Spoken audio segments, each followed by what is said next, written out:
Contend for the faith that was once for all delivered to the saints. In times of spiritual and moral chaos, it can be hard to discern truth from error and to apply it to all of life. God's word is not silent, and we don't have to be either. This is Once for All Delivered with Caleb Castro and Andrew Smith. Oh, hello. I didn't see you there. Come on in. Yeah, you're finally awake. We've been waiting for you. How have you been? I don't know what's happening.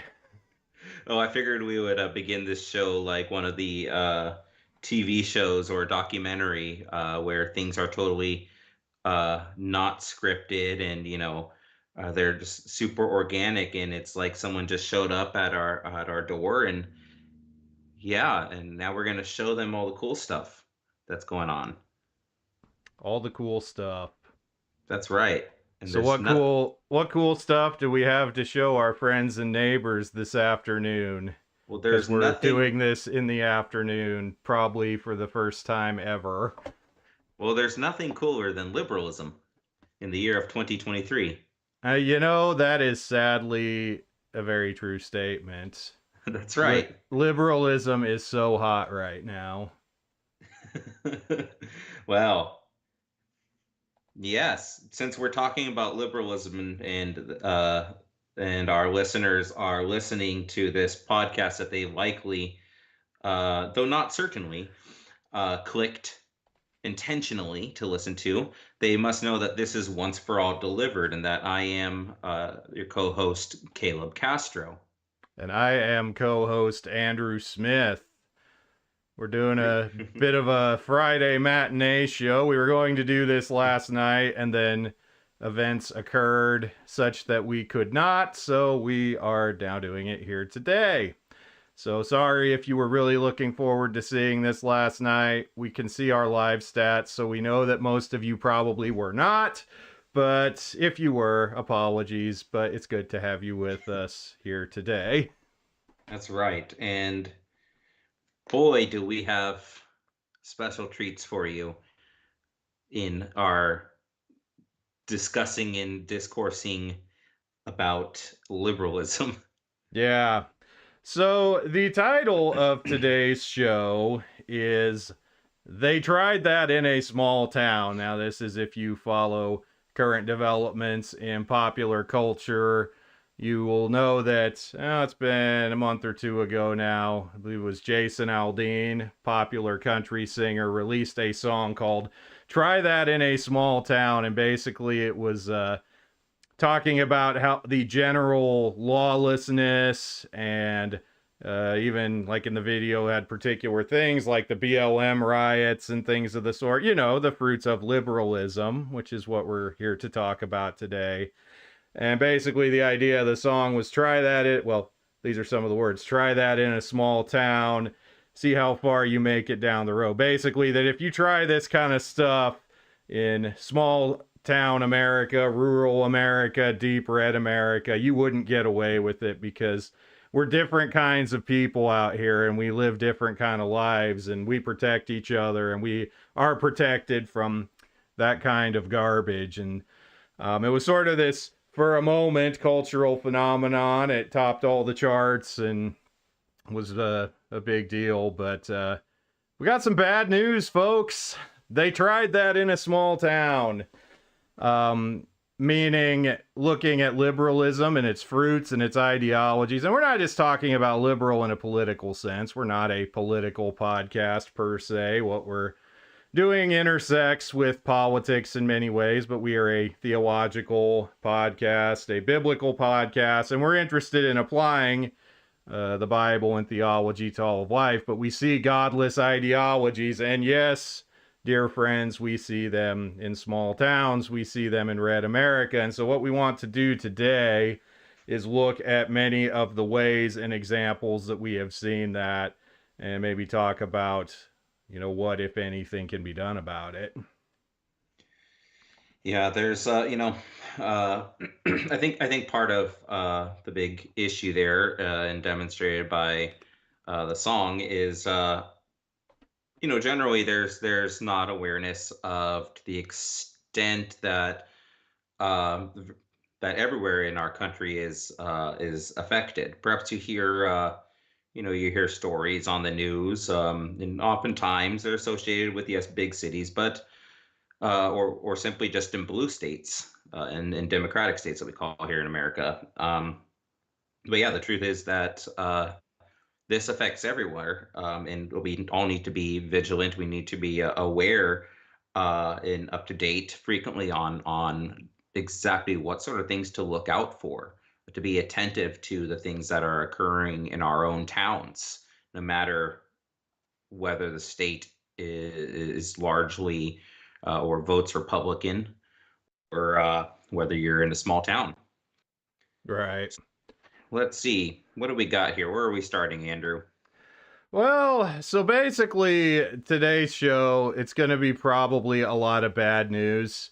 We're going to talk about a lot of problems and probably not offer a lot in the way of solutions, but this is just more, I think, for information and instruction so that we can know as God's people, how do we live in this world, and what sort of things do we need to be paying attention to and looking out for. So I want to begin with this idea of the big sort. Now, the big sort is a phenomenon that has occurred over the last, it really accelerated during the COVID pandemic, about 2020 onward, where we have seen major and even unprecedented shifts of population in the country. And we have seen shifts away from deep blue states and urban areas towards rural areas and deep red states. And so I have here, if you're watching on the video, and if not, just take our word for it or check the video later, some data from the U.S. Census Bureau to document this change. And there are several lists here talking about the fastest growing and fastest shrinking cities. They looked at data from 2018 to 2019, and they compared that to data from 2020 to 2021. And it does provide some rather fascinating information. I think what's really probably the most illustrative is the maps. If you look at the map of the United States, you see it's color coded, so the colors that you see that are more blue, those represent growth, and the ones that are more orange represent decline. And if you look at the areas where the population is declining, it's a lot of coastal areas.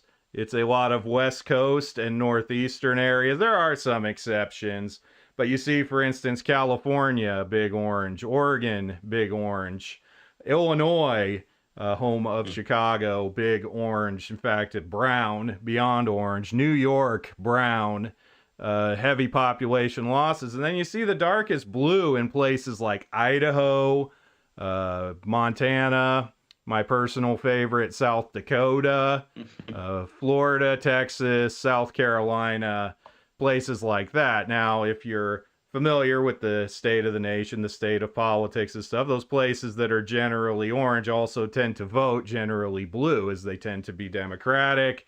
They tend to be the places of liberal policies, in particular to the COVID pandemic that seemed to accelerate a lot of this. Those were the places that went the hardest for lockdowns, for mandates, for closing schools, things of that sort. And then the places that are experiencing this growth seem to be more conservative places, and the places where the COVID policies didn't quite hit as hard. Now, that's not to say this is entirely about COVID.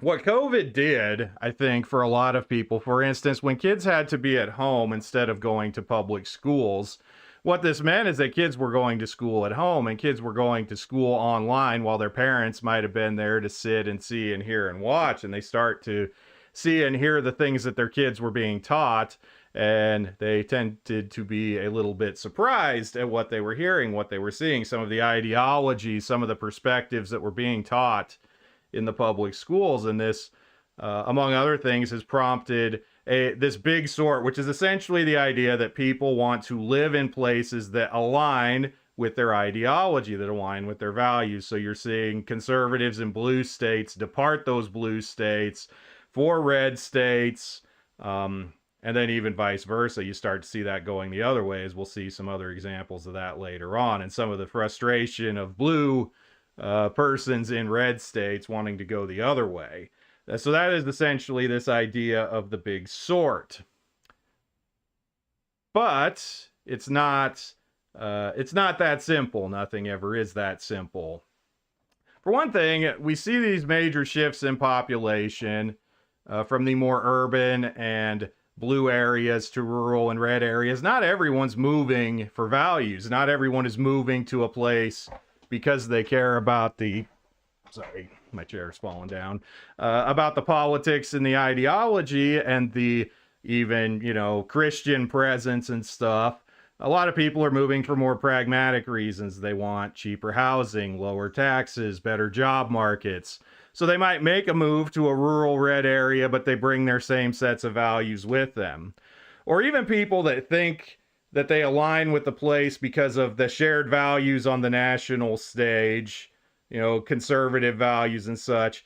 Conservative values can look different in different places and lead to different applications in different places. So it's not entirely that clean of a transition when you say might be someone who's a Christian and a conservative in a place like New York or California, and then you move out to Iowa and start your new life.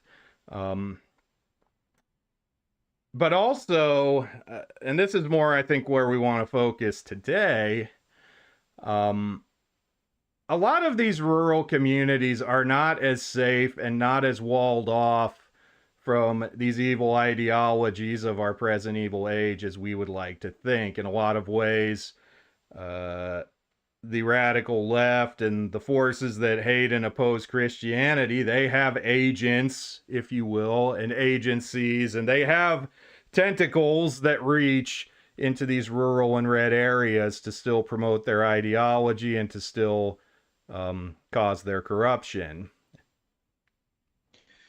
Yeah, and there's I think also additional factors too in the way of just because just because the parents that will move out of a place might be conservative, that doesn't guarantee that their children are conservative as well or hold to the same sort of ideologies, or that they weren't already holding to or leaning to or soon would come into a liberal position through the exposure of the internet.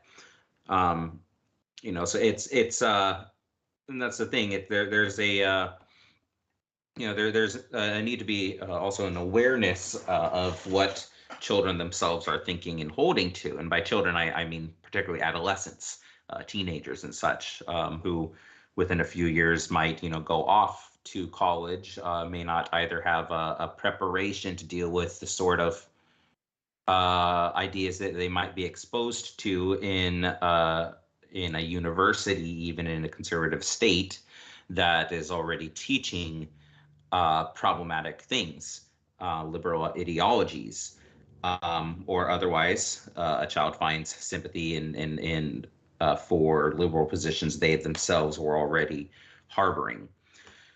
And it's true often that in any such case like this, the parents just don't find out until it's too late. Right. By the time they learn that their children are being exposed to the ideas, damage is already done. Yeah, and it's this is really in the unlikeliest of places.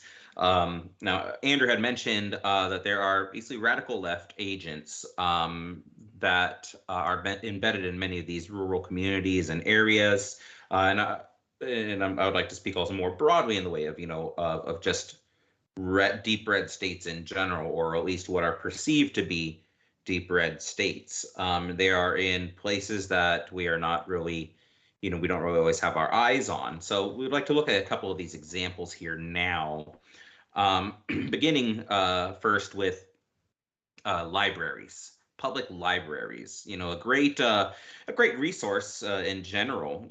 Having access to books in education. Oftentimes, there's good community programs and the like, but there's a growing trend to see or to find that libraries are an enormous supporter of the woke ideologies. Remember that librarians who are especially the directors of libraries, the ones who oversee things, often have to have a master's degree or higher in what they would call library science, right? They have to have advanced degrees.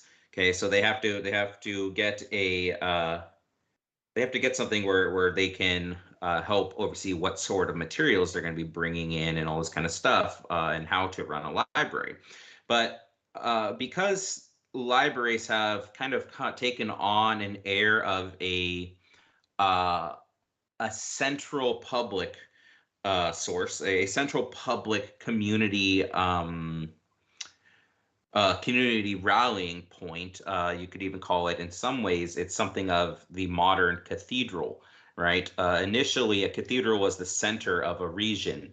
And if you wanted your children to learn or be tutored or get involved in certain things in the community, you would rally to the center of that community, the cathedral.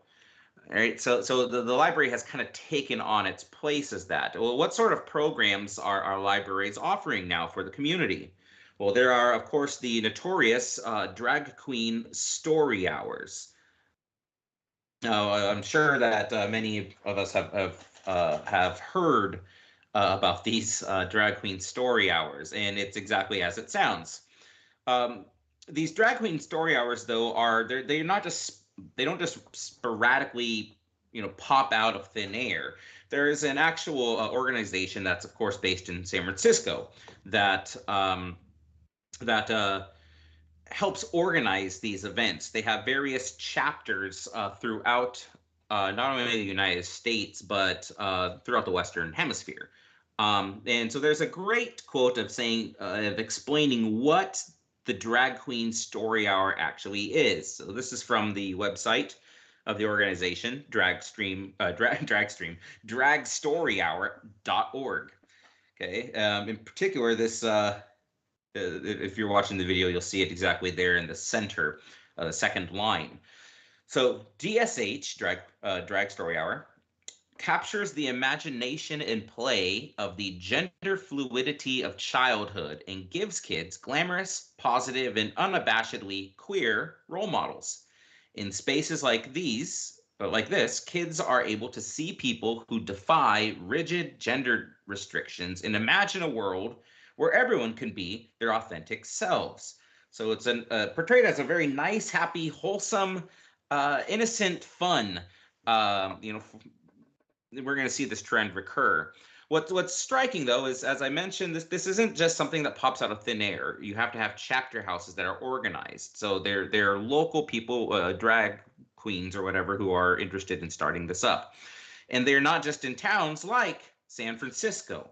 They're not just in towns like Seattle, Portland, whatever.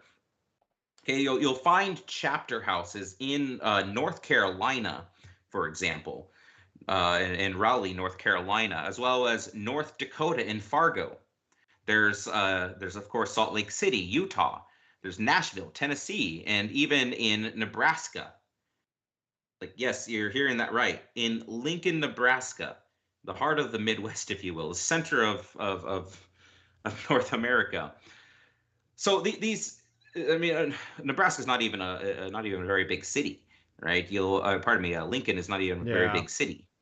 It is a university city, which university cities always tend to be a pocket for these things. They're a cathedral of their own, the cathedral being the university system. And this is part of how they get the librarians, is if you have an advanced degree, you've spent, probably 6-7 years of your life minimum in a university setting, and the universities have almost entirely been captured by liberal and woke ideologies. So that's a cathedral that feeds another cathedral.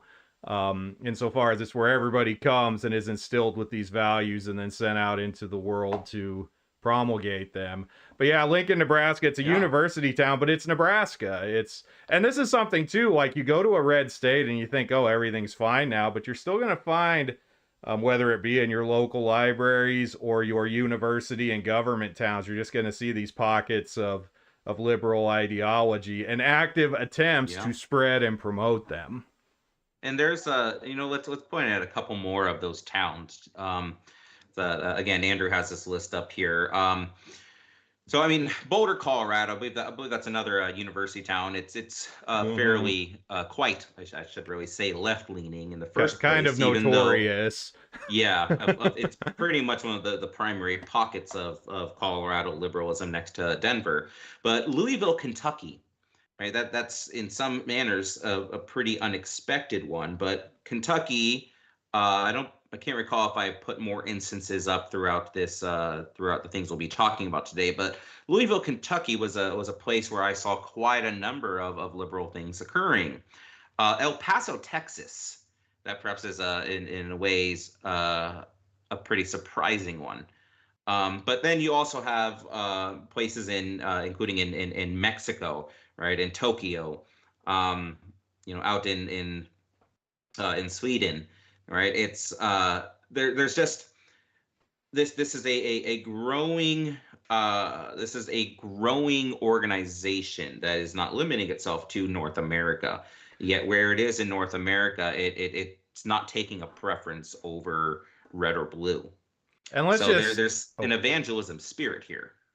And also, too, it must be pointed out that these are just the only places where they have actually formally incorporated a chapter for Drag Queen Story Hour. We know that this has happened in more places. For instance, there was an incident about a month or two ago in Wisconsin, in a small town in Wisconsin, where a young youth intern was arrested in a small town in Wisconsin, which you'll notice is not on the list here.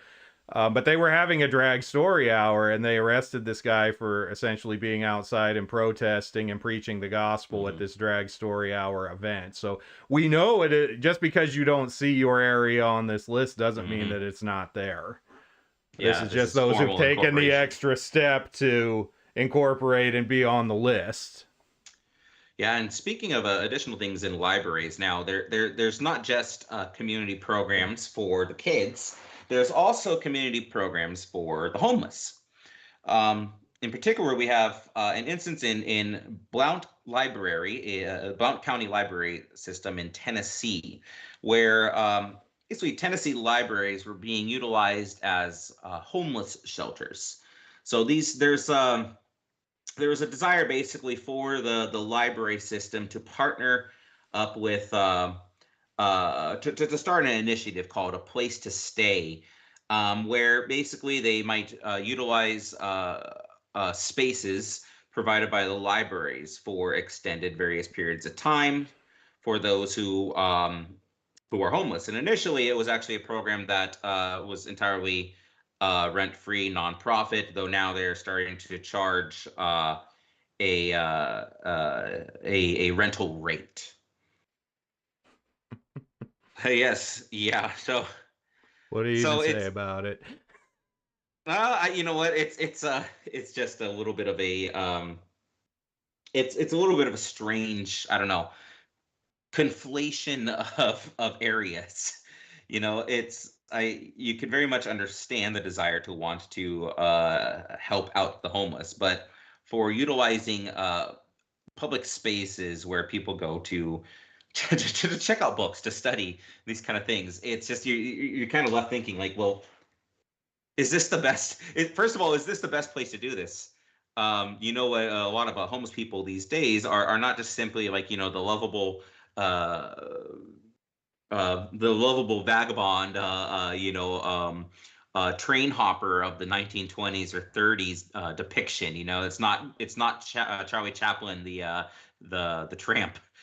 There's quite a lot of homeless people who have serious medical issues, serious mental and drug matters as well, and frankly, even might seem, I don't know, might seem like some kind of demonic influence. I don't know. It's not quite clear cut as just letting someone in, and even if this is the case, are libraries the ones that should be overseeing a welfare program? Yeah. Where's the money coming for this? And also, I mean, this already on top of the fact that especially if you go into any larger town or a city that has a significant homeless population, places like libraries are already prone to attracting the homeless because it's a place where people are allowed to be that doesn't cost anything. They can spend all day there. It has bathrooms. I know Don't need to say where, but there was a town I lived in. And it was a not a huge city, but a mid-sized city. Probably they had a public library where they had problems with the homeless coming in and bathing in the bathrooms. And it's just a place that they like to come and loiter because, you know, they can stay there for free. They can use a computer if they need to use a computer, but then sometimes that means using a computer for reasons why public computers ought not be used. Things of that sort. And it's just, so rather than, this is a problem, a safety issue, enabling bad behavior, it seems, in some places, like here in this case in Tennessee, not only are we not going to do anything about this, we're going to actually actively encourage this sort of thing. And I'll add a brief note of an extension that not necessarily in every single small town you might find, but there's also there's also the rise of in something of a related matter, methadone clinics that are being opened up in many towns. Where people can get supervised drug use to help them get off heroin or various opioids.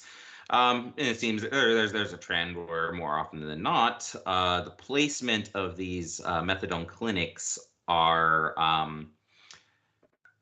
not perhaps very thought out or conscientious. Some being planted near daycares or through or next to other schools or areas where you have families and kids walking around. You're having again addicts come around and hanging out in front of these buildings. Yeah. Well, that's it for the realm of libraries right now. Perhaps another really forefront arena is in education, so public schooling. Yes. Now, yeah. So the public schools, I realize that when we start talking about issues of schooling, a lot of people get strong feelings one way or the other, but it at least has been shown increasingly over the last few years. You could think of it through like social media accounts like Libs of TikTok.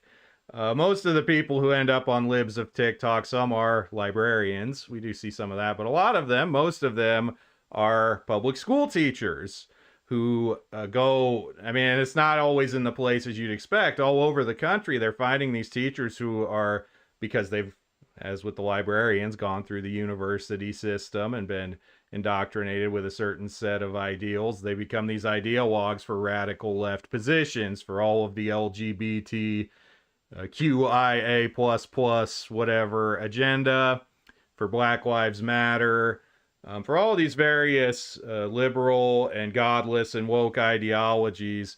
And many view it as their place to promote these ideologies with their students. And some view it as their place to even go into small town, rural schools. They, as Caleb mentioned earlier with the libraries, even, there's almost an evangelistic spirit to it. We need to go off into these places and essentially convert and colonize them for our cause and transform them from what they are. Right. Yeah. It's saving from the ignorance and backwoods, antiquated, traditional mentalities, that the older generations have. There's so first of all, there's in Fargo, which we'd already mentioned with the Drag Queen Story Hours.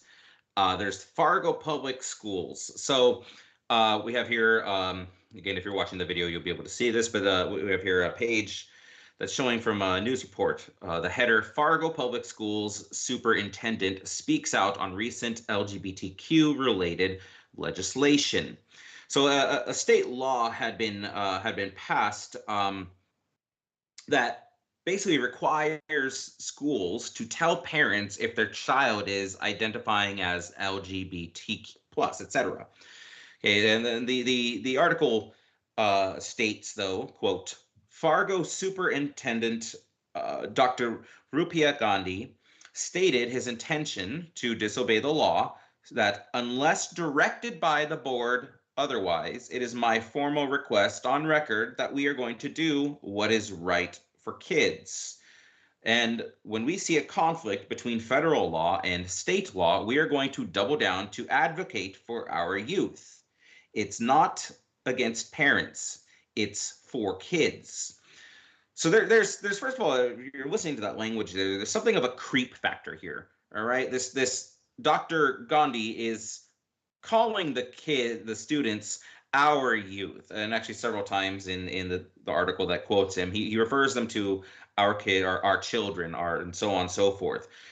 First of all, as if children are public or federal property, right? That they are the property of the public schools. And he had gone on to talk about how he will not openly out kids, right? Openly out as in referring to them coming out of the closet, identifying as LGBT, etc. That he will not openly out kids to their parents, even though the kids are publicly, openly identifying as something at school. They will not then relay that information to the parents. So it's keeping secrets, it's keeping information regarding someone's own child from the parents. Why? Well, parents don't parents are taking a back seat. They're not trusted to raise and teach and instill values to their children. That's supposed to be the schools. So we have to ask that question then. When did school officials get the right to sidestep the authority of parents and make decisions for kids? Yeah. And this goes back to some things we talked about, like, for instance, when we were talking about sphere sovereignty back at the genesis of OFAD. This would definitely be a violation of sphere sovereignty. God has entrusted the raising of children and even the education of children and the decisions about education of children to parents. And it's not the place of the government. It's not the place of these public entities to infringe upon that. But clearly they're trying, and clearly they see opportunity to do so and have capitalized on opportunities to do so. And in fact, many educators now, I'm not saying that all educators are like this. I know many good, sound Christian educators in the public school system. I know they've faced many difficulties and hardships even for being faithful Christians in that system, but these are the times in which we are living. I also think it's important to point out that this essentially amounts to saying the quiet part out loud. Now, you could think back to pre-Obergefell America and, how there was the gay rights movement going on. And one of the things we were told over and over again, people would say things like, well, they're coming for our children, and they would be dismissed as conspiratorial and hateful and bigoted, and they have nobody's gonna come for your kids. We just want to get married and live our lives and be left alone. And yet now, very explicitly and overtly, they are coming for other people's children because they have to, because these lifestyles and ideologies don't naturally reproduce. They can only parasitically and ideologically reproduce by capturing other people's children. And we've said it before, there's no neutrality here. This is entirely just there's an antithetical spirit in the world from the beginning from the fall, right? There's an enmity between the children of the serpent and the children of the seed of the woman, that it is either you are of the kingdom of light or of the kingdom of darkness. There is no neutral territory in this, even though we are in the world and we are not of it. This also means our values, our worldviews, our thoughts, and our conduct is not to match that of the world. Just a brief note here before we continue on. Just an anecdotal instance.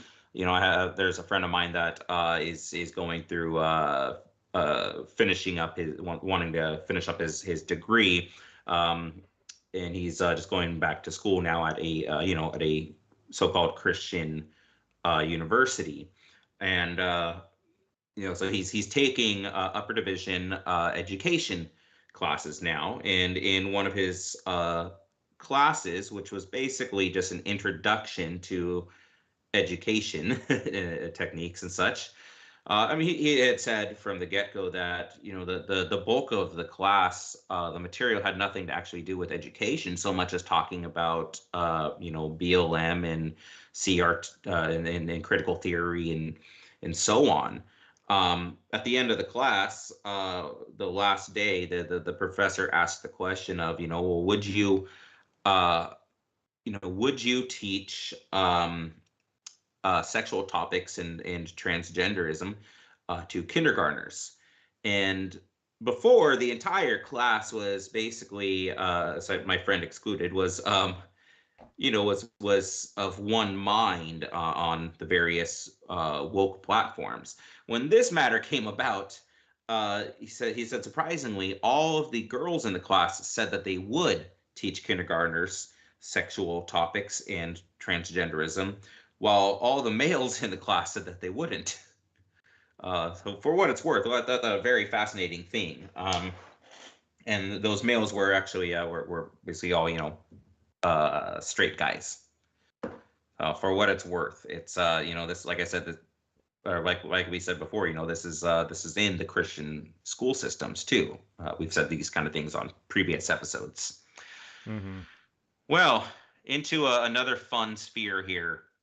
Onwards to government jobs and social services. Yep. So, yeah, um, I'll just go through a couple little statements here, and then we'll move into another screen grab here. So there's something in that we have to understand with with the county's you know, local government authorities in combination with school boards themselves. So there's a crossover here, right? The county and school boards are kind of at a point where they have to work with the policies that the federal governments are telling them to adhere to in order to receive federal funds. So if you want to receive the benefits of help from the government, then you need to do as the government says. And so you have money with strings attached. Pardon me. And so oftentimes this is where the woke ideologies enter in with people who may at first not even necessarily embrace the woke ideologies, such as in a small town. So this is akin to bribery, Yeah. right? On top, This is sorry, actually yeah. this is actually something very similar to last year. I did the piece on our site about the COVID funding for seminaries. Mm-hmm. And in that, if you're interested to look a little deeper into this, in that I talked a little bit about the federal funding process as it pertains to discretionary grants. And it's very similar across the board. If you want to take federal funds for any purpose, you have to agree to comply with all these federal rules and regulations. It's referred to often in government speak as the power of the purse. The government can't actually pass laws and make legislation about these things, either for political reasons, they can't actually muster the votes to do it, or constitutional type reasons, well, we can't actually hinder speech and such in these ways.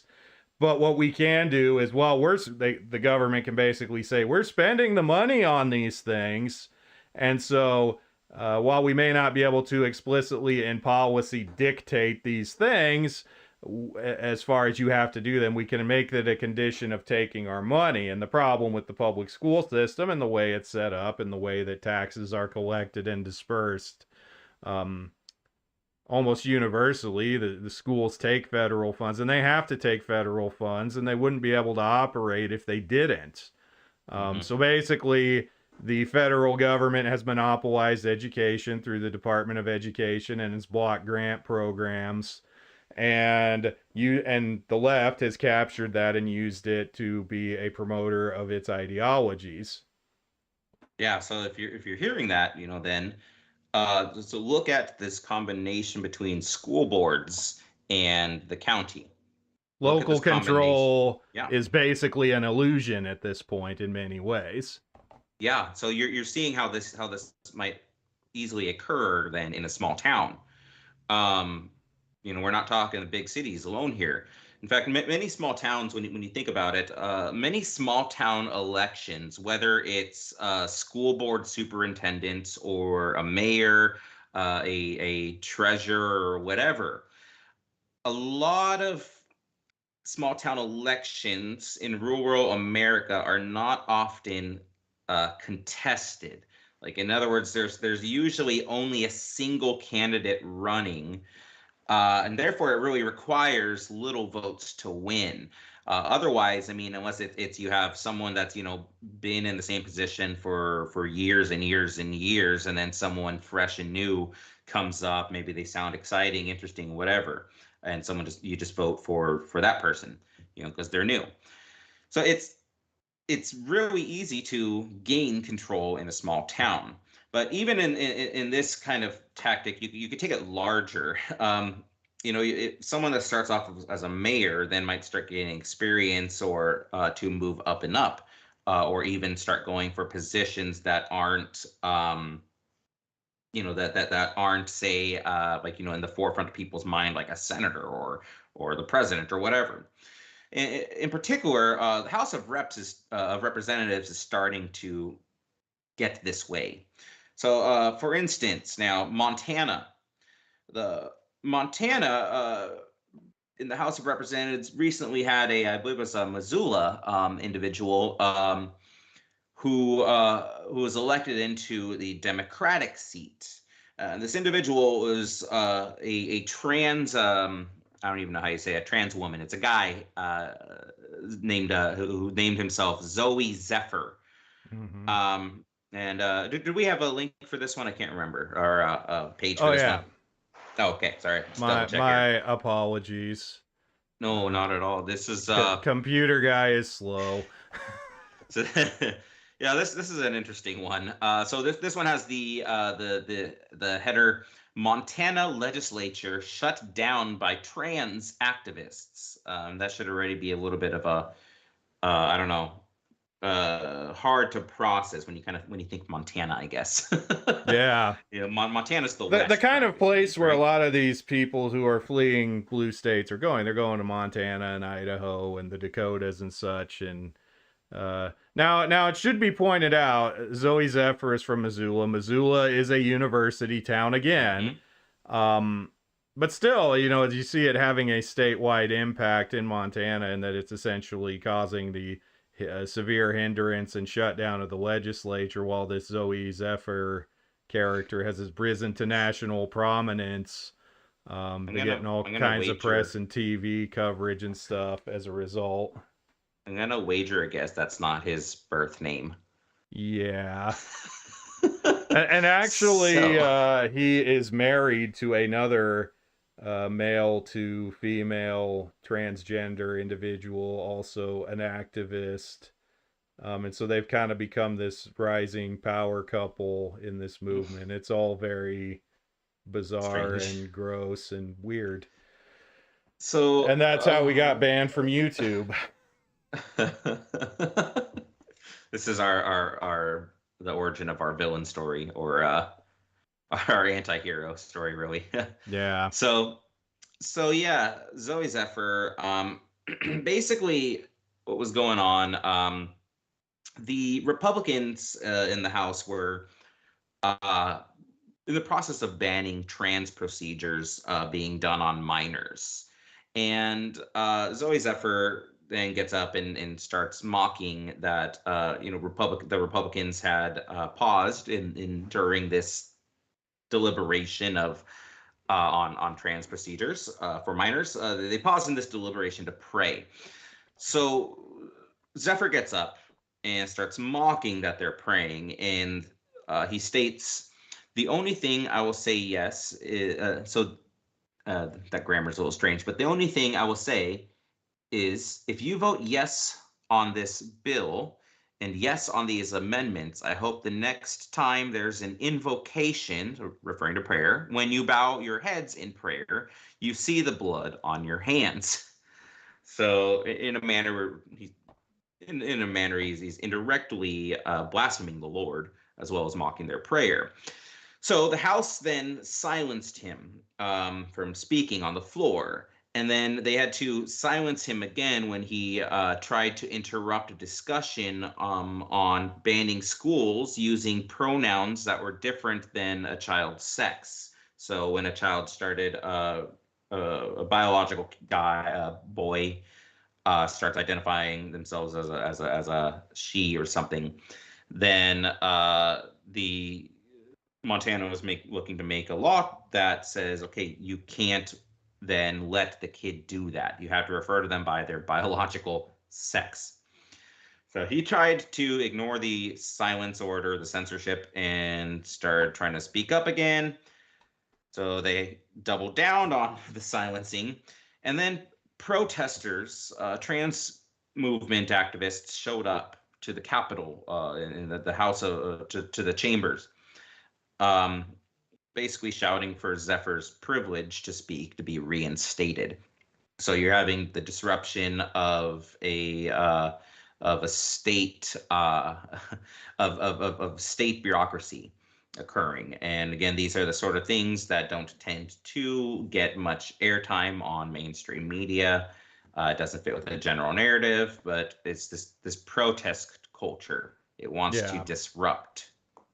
Yeah, like this article we're looking at here is from the Federalist, which is a decisively conservative publication, and so they'll cover things like this, but the mainstream media either ignores these stories. I can think of similar events in Tennessee that happened earlier this year.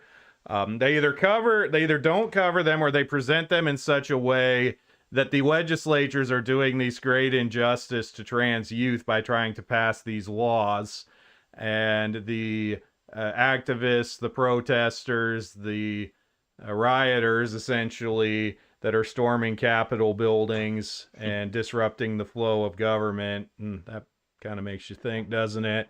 That they're essentially the good guys. They're the ones that have the right of it.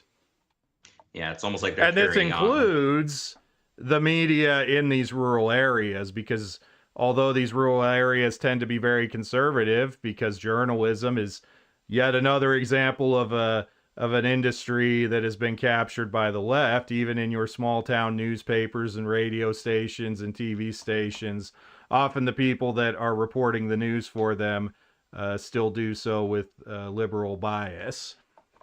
Yeah, definitely. I mean, this wasn't exactly a small town, but I mean, when I lived in Illinois, pretty much on the state line of Indiana, um, yeah, I was initially subscribing to the local newspaper from the town right next to us, so it was all relevant. Population of that town was 23,000. So not a very large town exactly, but it's still a small area. And I mean, I lasted about 2 months when I started seeing, especially with the start of COVID, started seeing how, I don't know, just how liberally bent it was. So immediate stop on my subscription. It's again these kind of things. And this is again Indiana, not exactly Illinois. Right. But so we also have, though, aside from the media and these portrayals, we have the area of business, and this one we'll just do really quick here. I thought these were interesting ones to throw in. So there was so Dallas, pretty big city, not exactly blue, not exactly democratic, fairly mixed, but there was the Mr. Gay Bar in Dallas. That's spelled M-R and then M-I-S-S-T-E-R. Mr. Gay Bar in Dallas that wanted to, again, do a good thing for the community. And so they hosted the Drag a Kid to Brunch, if you pick up on that pun in there. Drag a Kid to Brunch, which was billed as a family-friendly event where basically kids were forced to hold hands with drag queens as they walked down runways and such. A second one, though, in Plano, Texas, a similar thing here, where the Ebb and Flow Eatery wanted to host an all ages drag brunch. Okay, so this is at a little restaurant diner thing. Well, I'm not going to do any quotes here. We're not going to show any videos or anything. The events were frankly very, very vulgar and crass. There was a drag queen that was filmed speaking extremely sexually explicit vulgarities. They were dancing in a lewd way and having contact with observers, again, in a very lewd manner, all in the presence of children, not just teenagers or anything like that, but like kids. Okay, so and oftentimes these drag circles will say that they're well. Let's go back and read real fast. What was that from the Drag Story Hour, which they said that they capture the imagination, play off of the gender fluidity of children, and give them kids a glamorous, positive, and unabashedly queer role models. In spaces like these, kids are able to see people who defy rigid gender restrictions and imagine a world where everyone can be their authentic selves. And apparently, that it includes spouting off, incredibly sexually vulgar and crass phrases. Yeah. Guess it does. Well, onwards and forwards. We have now probably another familiar topic. This one shouldn't surprise us, as we've already kind of spoken somewhat on this earlier on at this episode. There's pretty much any college or university today. Just fast example, University of Texas, Austin, which Austin should be known and marked as a notoriously liberal city. I remember back in when I lived in Portland, Oregon, in the that bastion of conservatism in the mid 2010s, where a lot of people were starting to leave Portland and Seattle because of the rising cost. And where were they moving? Austin, the number one destination. So Austin by now has in their university system has required faculty to adhere to DEI, that's diversity, equity, and inclusivity practices, required of faculty for them to receive tenure and be considered for promotion. Likewise, in the University of Utah system, they've made statements saying that they're aiming for DEI adherence among 100% of their positions by the year of 2025. In other words, by 2025, in just a couple years here, they want to have rooted out anyone that does not actively adhere to DEI. And once more, in Florida, in this state known for its anti-wokeism and anti-woke initiatives, well, the Florida university system has been spending some $15 million worth of taxpayer money on university initiatives for things like DEI. So the grass is not always greener in some measures. Yeah, and you hear these and you think, well, okay, UT Austin, I know it's Texas, but it's weird. Then U of Utah, that's in Salt Lake City, so big city. And then Florida is rather populous. But there's other examples too. For instance, at South Dakota State University in Brookings just last year, one of the campus clubs put on a family-friendly drag event. And Brookings, I mean, South Dakota is South Dakota, and Brookings itself is a town of, I believe, only about 15 to 20,000 people. Well, and in just a moment here, this is actually going to lead us to our big topic as well. Yeah, we're going to look at also some particular developments in the state of Wyoming, the least populated state in the nation, and my home state, and we'll see some pretty disturbing developments on the university front there as well. So yeah, but real fast before we get there, just by way of transition here. So I mean, you're seeing this. We're painting this in even if in a somewhat dragged out manner on individual particular circumstances. We're painting a broad brush of these are just a few examples. All right, and even if someone goes to these big universities in these red states, where do they go afterwards when they receive their degrees? They don't always stay in those big universities. They get jobs, as Andrew has been saying, in these small towns. Yeah. Well, aside from this, now when liberals have been relocating to red states over the past several years, uh, in a lot of measures, they were generally living in a fairly peaceable, amiable relationship with the conservatives in the area. Right? They could generally manage, even if they differed on stances. But the repeal of Roe versus Wade last year caused a lot of these liberals to make a decision. Okay, they've relocated, and now what? Do they stay? Do they go? We have there's a quote from one particular individual. Andrew has pulled up an article here. Basically, liberal residents started getting fearful of what the banning on federally funded, federally approved uh, abortion restrictions being lifted would mean. So one individual said, "I am a mother of 3 children. I think it's really unfortunate that my children will enter their teen years and not have access to abortion," Brooks said. "I'm really focused on getting the next generation to have bodily autonomy and understand their own anatomy. And that is why I'm not going to leave now," she said. "I'm going to stay and fight." And so those who so you have to see here then what we started with was saying there are radical liberal agents intentionally looking to fight and make changes. All right, it is an active attempt to change small towns. So overall, states that are red in monoculture tend to have actual conservative, Grand Old Party influence.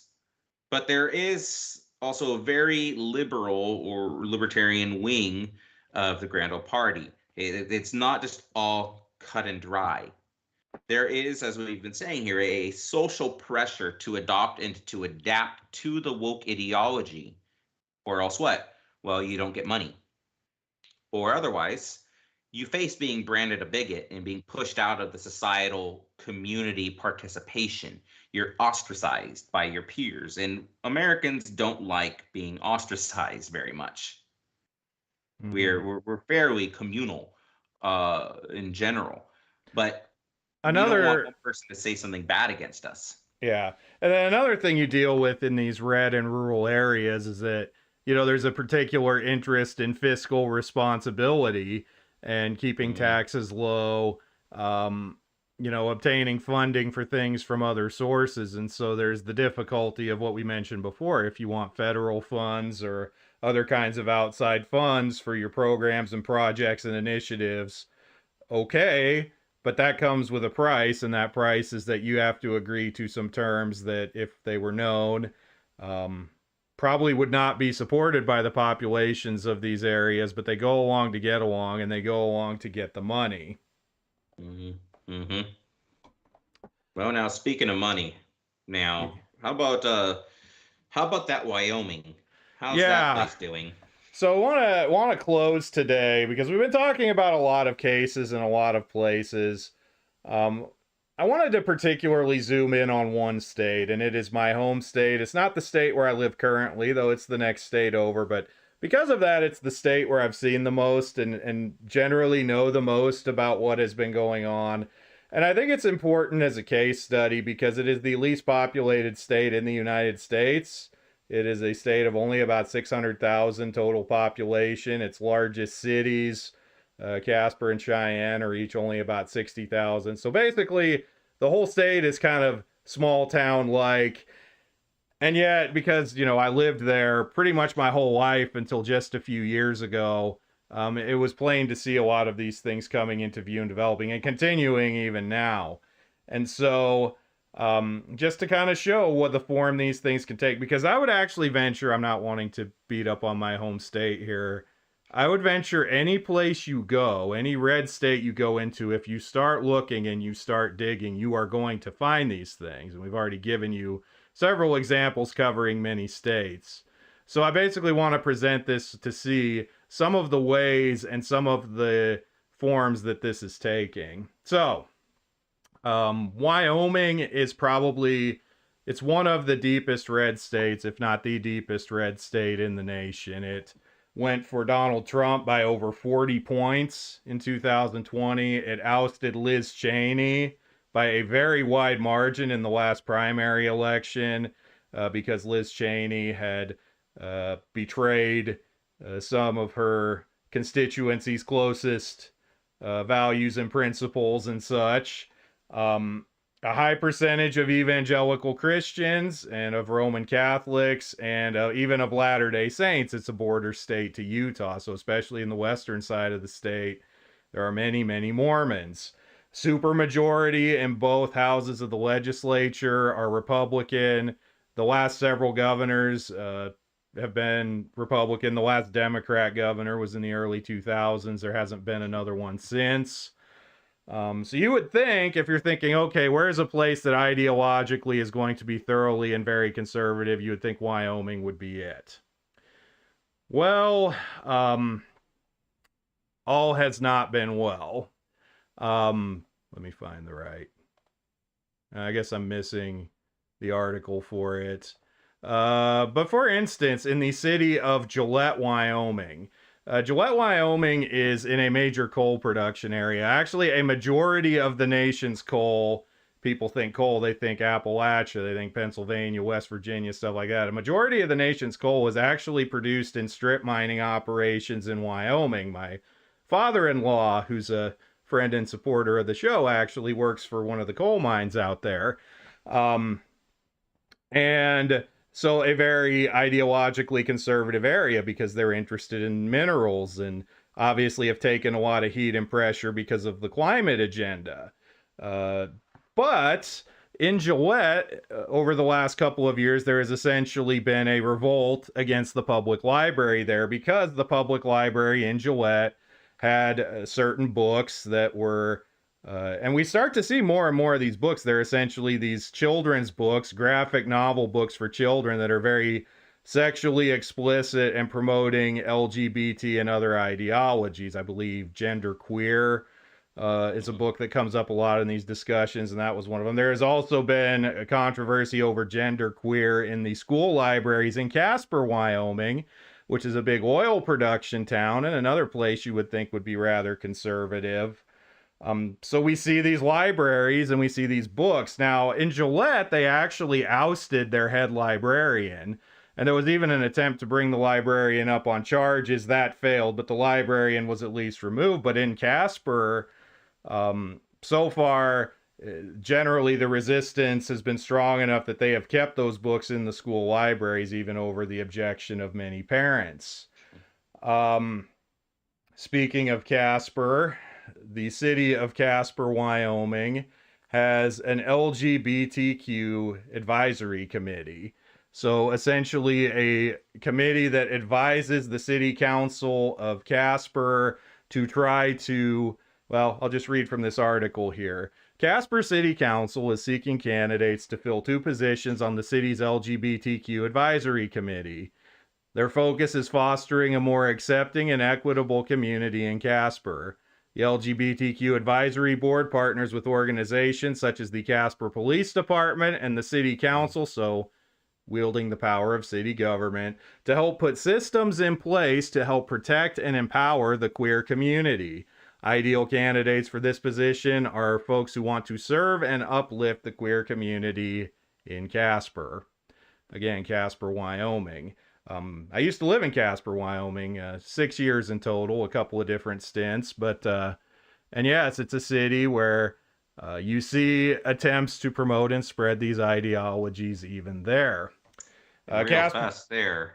It's, driving through there a couple times, I could just say, you, by the look of it, would just never, ever think this is the case.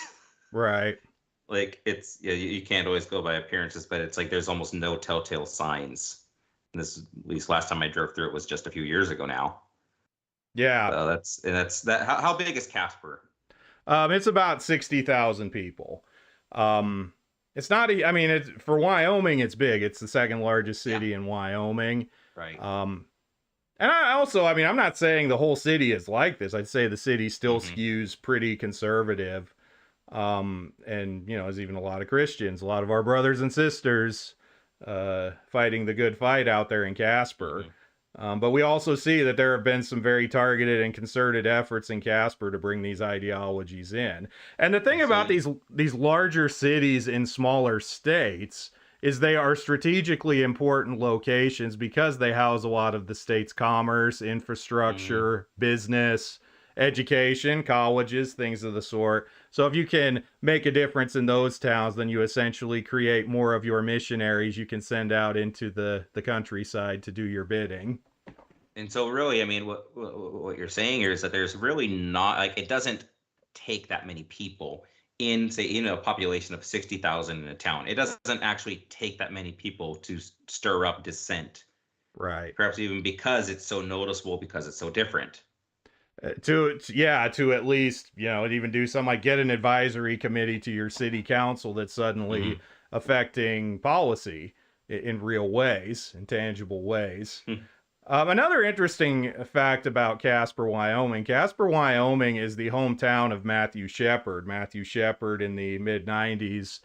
That was the case that essentially brought the category of a hate crime to public attention. Matthew Shepard was from Casper, but he went to the University of Wyoming and was murdered there. And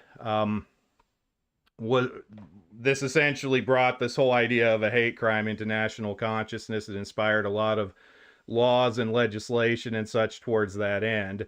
The case itself, it's a bit more murky and complicated than the mainstream media narrative often presents. Maybe we come to that another time. I don't know. Getting into some deep waters there, but all that to say, so that's something that came from Wyoming. And so you still see how that influence is wielded and exerted there. Just another example. I don't think I have an article for this, but in Wyoming, so with the Dobbs decision overturning Roe versus Wade, the state of Wyoming actually had a trigger ban in place to essentially ban abortion in the state. It has been held up this entire time by a single judge in Teton County, which Teton County is where Jackson Hole is, which is probably the most liberal part of Wyoming. It's a resort community. It's occupied by many wealthy who have vacation homes and the like there. But a single judge in Teton County has essentially prevented abortion from being banned in Wyoming since the Dobbs decision. And actually, the Republican governor of Wyoming, Mark Gordon, has sort of hindered efforts on the part of other state officials to try to move that case along and bring it to a resolution where that trigger ban can take place. Because like we mentioned before, with the politics of these deep red states, I mean, yeah, everybody's a Republican. You know, it's 80% or more Republican. But you have a de facto opposition. You have people that are, you know, conservative, and then you have other people that are, like I said, more of a libertarian bent or even liberal-leaning bent. They are Republican because you have to be to get elected, but they actually are not particularly conservative. So now perhaps in relation with that, so with the Republican governor, Mark Gordon, so why, could you state a little more on why you think he has refused to intervene in the case in this manner? I think, I don't know specifically. I don't know a lot about Gordon specifically. I worked for the state government in Wyoming, and he was the governor like the last year or two I was there. And I just think with him, he's very much a moderate. He very much doesn't want to cause trouble, doesn't want to draw bad headlines.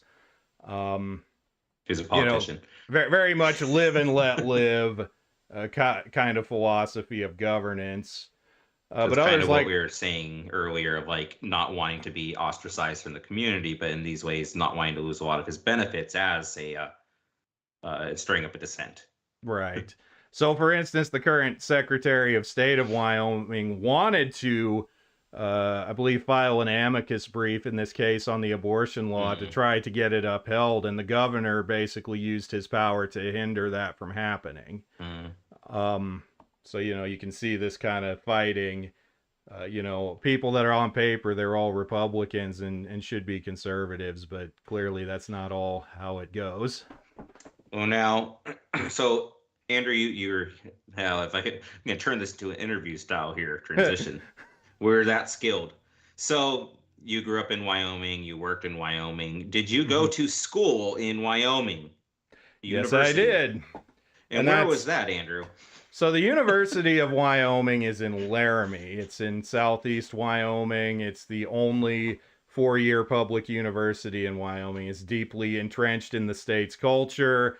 For instance, it's the only sports teams that the state has is the University of Wyoming team. So everybody supports them and everybody, cheers for them and stuff. And yeah, I started at a community college in Casper, but then I finished my education at the university in Laramie. Now, as I mentioned before, that was where Matthew Shepard was murdered. And there have been some rather disturbing developments out of that recently. Now, I'll just say when I was there, which has been about 14 years ago now, already you start to, yeah, I'm dating myself quite literally. You started to see things there that showed that all was not well. I would participate in campus evangelism efforts there, and we would be very heavily opposed by, this was when the new atheism was kind of hot, Richard Dawkins and Christopher Hitchens, them. So the university had a very loud and active secular club that would come out on campus and protest every time we were doing evangelism on campus. It was a rather fascinating thing to watch. Where they even come from, how they even know we're here. Well, there was a recent some events that was in the news, that national news even, yeah. Yeah, so more recently, there has been, and it's really centered around one student, going by the name of Artemis Langford, a 6'2", 260-pound biological male. And this has led to two major stories and cases on the campus of the University of Wyoming.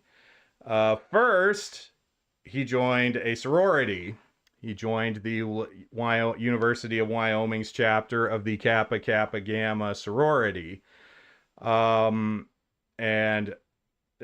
you probably, if you are listening to this by now, we're talking about some potentially graphic things and may have shut them off. But just in case you haven't, this is definitely the point to get off of the show and stop listening. So this student, he joined the sorority, he moved into the sorority house, and it was being reported that he was visibly and noticeably sexually aroused by watching other housemates dress. Again, 6'2", 260-pound biological male. Some of the other students in the sorority sued to have him removed, and they lost their lawsuit. Federal judge struck it down on the grounds that the organization does not define woman, or a sorority organization does not define woman in its bylaws. Now, Artemis Langford led to another case, and this actually involves someone I know, an evangelist, a church elder in Laramie named Todd Schmidt. He was doing his work back when I was a student there and has been even for much longer than that. So Todd Schmidt, for many years, he has gone out on the campus of the University of Wyoming, and what he does is he sets up a table, a booth. In fact, here's a picture of it in the student union at the University of Wyoming, and you see he's got a sign there, and every day, not always every day, but he'll go out there and change what it says. Well, one of the days he put on his sign, I believe it was God created man, male, and female, and Artemis Langford is a male. And the university banned him from campus for a year for doing this. They took away his tabling privileges. He actually challenged in court and won a preliminary injunction against the university and has been allowed to return to the university. But basically, so here's a Christian evangelist, and I know Todd, I've talked to him. He's a solid guy. He preaches the gospel. He's not mean. He's not cruel. He's not any of the things that he's now being accused in the press and such of being. You know, he's a faithful Christian who goes and speaks the truth of God's word on this campus, and got banned for simply recognizing that a trans student identifying as a woman was not actually a woman. And again, this is in Wyoming, and it is the university, but it's the only university the state has. It's where a lot of the workers for a lot of its industries and schools and healthcare and all have to go through, because it's the only game in town. So, yeah, these are just some very troubling developments out of my home state. And I think as Christians, you know, just to kind of put a bow on this, we can put a lot of stock in the places that we live, and we can even make moves to places because of what we believe the values of a place will be. And maybe that's a good thing. You know, I live in South Dakota, and I like living in South Dakota, and more of you should join us here. Or Northwest Iowa. Or that. But that just because you live in a place like that doesn't mean that you're safe from these ideologies. It doesn't mean that your kids are safe from these ideologies. All of us, wherever we live and whatever we're doing, we need to be wise as serpents and innocent as doves. And we need to be faithful. We need to recognize that just because we live in a place where we think we have the support of the society around us, we may still meet resistance, and we may still be called to difficult faithfulness in these situations. You know, like I said, someone like Todd Schmidt, who has for decades now been going out on the campus at Laramie just to share the gospel with students, and now he's in the crossfires of a big controversy and having to go to court and stuff because of it. Again, in Wyoming, deepest red of deep red states. So, yeah. Yeah. Well, don't you all feel encouraged and uplifted? Positive, encouraging. OFAD. Yeah. Not K-Love. But so, Caleb. We don't have, this isn't K-Love, but we have Caleb. So, you know, there's a couple passages that had been coming to mind actually as we started, and I was writing them down at the beginning. You know, so just a couple brief encouragements here as well.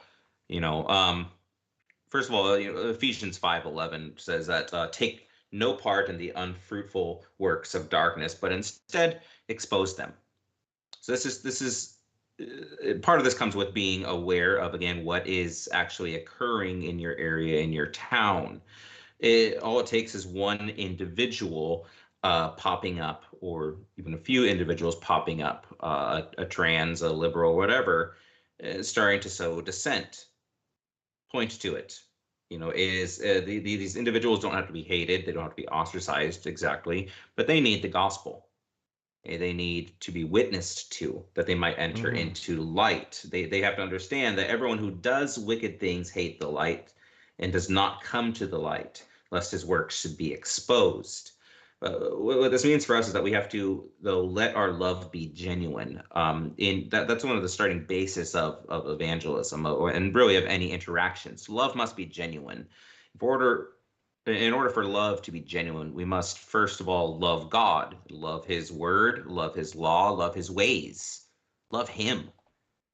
And that when we have that basis of love, our interactions with others, even if they think politically, ideologically in a perverse, wicked ways, we might sincerely have concerns for their souls.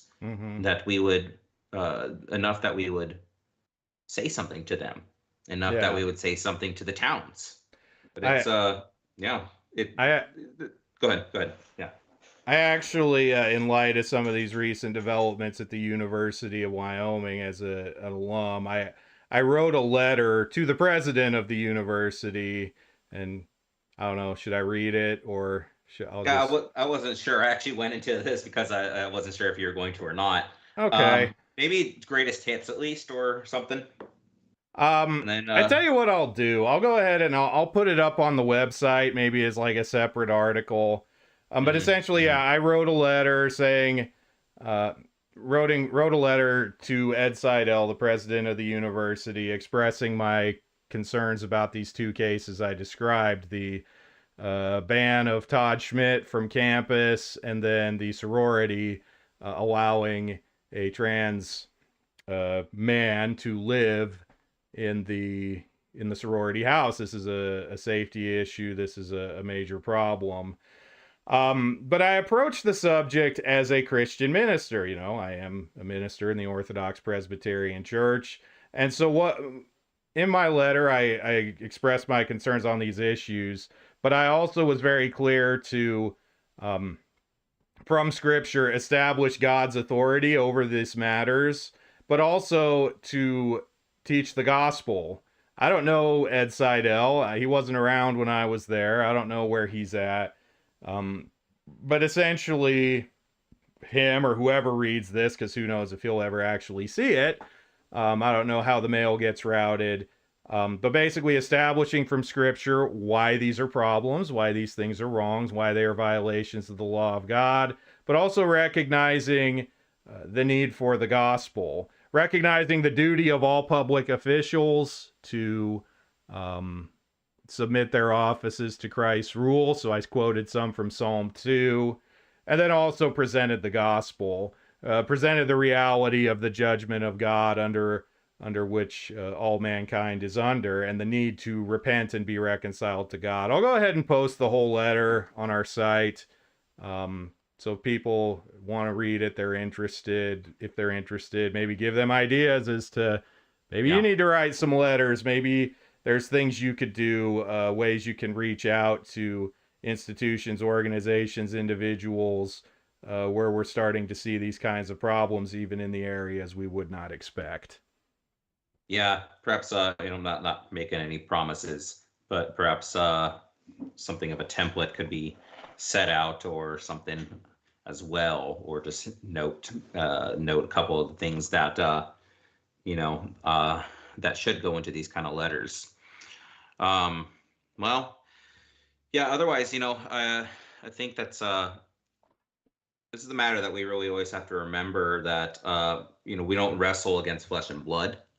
It is sincerely the cosmic powers of the present darkness that we are warring against, and that ultimately we're not the ones charging in these wars. We're not the ones on the front line, but it is the Holy Spirit.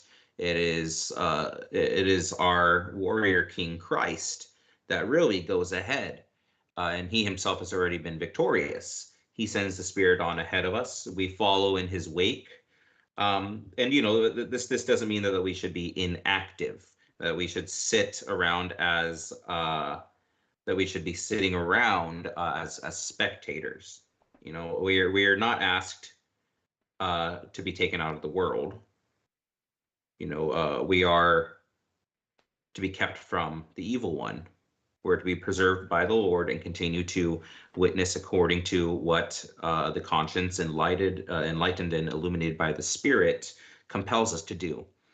But overall, you remember what our show is called. Remember why it is called that. Again, we have to plug it at least once an episode, right? At this point, it's simply that we're we have to continually contend for the faith that was once for all delivered to the saints. This is a faith for the one in all time, the one solid truth and foundation of the Word of God, of what He calls us to do, of how to obey Him, how to that is in love, and how to walk in His ways, and how to be a light, salt upon this earth. Yeah, and we can't just take for granted that because of where we live, the kind of culture, the kind of politics of the place in which we live, that's being done, or that we don't need to do. All of us as our Christians, it's our call to do this in whatever spheres of influence we have. Mm-hmm. Well, I think we've about hit it. I think that's about everything that I have to say on it. Andrew, any other closing thoughts? Nope, I think we've pretty well covered it. As always, if you have questions, comments, complaints, reach out to us at all the usual ways. Social media at OFAD Podcast, email ofadpodcast@gmail.com. And we hope you've enjoyed it. We hope you've learned something. We hope this isn't too depressing, and we'll talk to you next time. We will. Whenever that is. Thank you for listening to this episode. For the latest news and updates, visit our Substack at onceforalldelivered.com, where you can also support our work with a paid subscription. You can also follow us on social media at OFAD Podcast. If you like what you have heard, leave a 5-star review where you get your podcasts, and spread the word about the show. Once for All Delivered is hosted by Andrew Smith and Caleb Castro, and produced by Andrew and Heidi Smith. A special thank you to our founding members, Eric and Kathy Hepker. We hope you will join us again next time on Once for All Delivered.